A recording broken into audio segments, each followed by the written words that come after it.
Hey guys, it's Joe from Eastwood. In this video, we're going to be taking a closer look at how to use the Eastwood broken fastener extraction tools.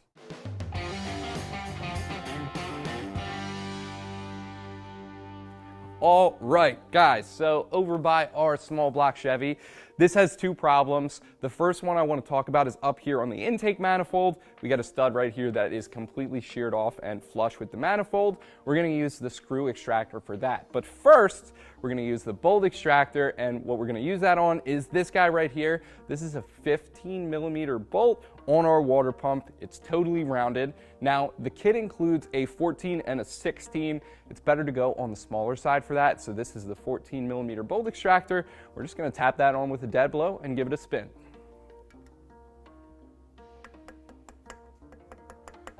Now, when you're tapping these on, you really do not need too much, just enough to get it started. And I'm going to come in with a ratchet to spin this. You can use a wrench to do so, but in our case, we're going to use the ratchet. Just going to go in there like so.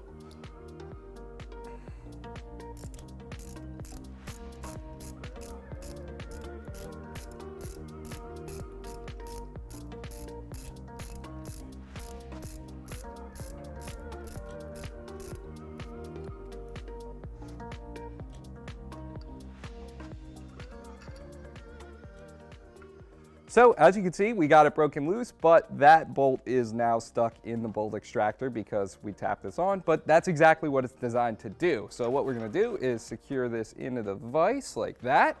And like I said, the kit does include a punch, which is perfect for this. Just put that in there, give it a couple taps, falls to the floor, but the bolt is out, and now we can retrieve our socket. All right, so as you can see, bolt extraction is going to be pretty straightforward. Now we get to the harder side of the equation, screw extraction. Like I said, we have a broken off stud on our intake manifold. It's completely flush, and at this point, you've exhausted all your other options. So this is where the screw extractor is going to come into play. The first step here, we're going to grab a center punch. We're going to punch a little hole into that so we can start drilling it out, so we can get our screw extractor in there and hopefully get it to bite and back out that stud.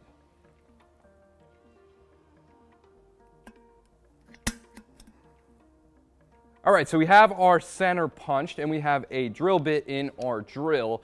Now we are gonna start small with the drill bit, and depending on the size of the stud, you're gonna work your way up to a certain size. You can find the sizing relationship on the internet. In this case, we're gonna work our way up to a 9/64 drill bit, but this is a little bit smaller than that. We're gonna start small and then build up to that. Also, make sure when you're drilling to apply some cutting fluid to make sure everything goes nice and smooth.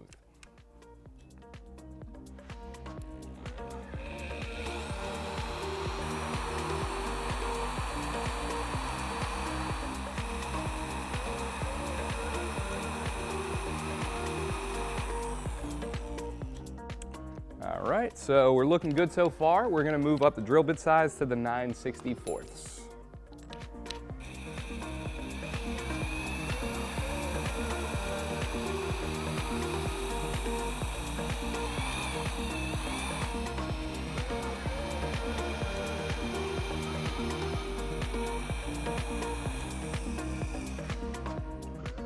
So now we have our hole drilled pretty deep enough for the extractor to bite in. We could reference the size on the front of our screw extractor. Now in this case, the stud we're working with is 5/16 of an inch. So that could be either the biggest that a 2 could do or the smallest that a 3 could do. I like to go on the side of bigger, just because the bigger you go, the harder they are to break. So we're gonna go with the number 3. We're gonna tap that in with a hammer and rotate it to the left and see what happens.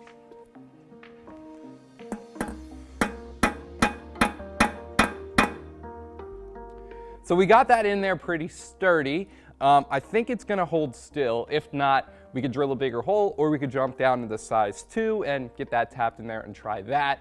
But before we do, I do wanna talk about this a little bit. This is a T-handle. It's out of one of our tap and die kits. I like to use this to spin these. It allows you to be perfectly perpendicular, nice and even while you're spinning these out. Make sure you don't break it.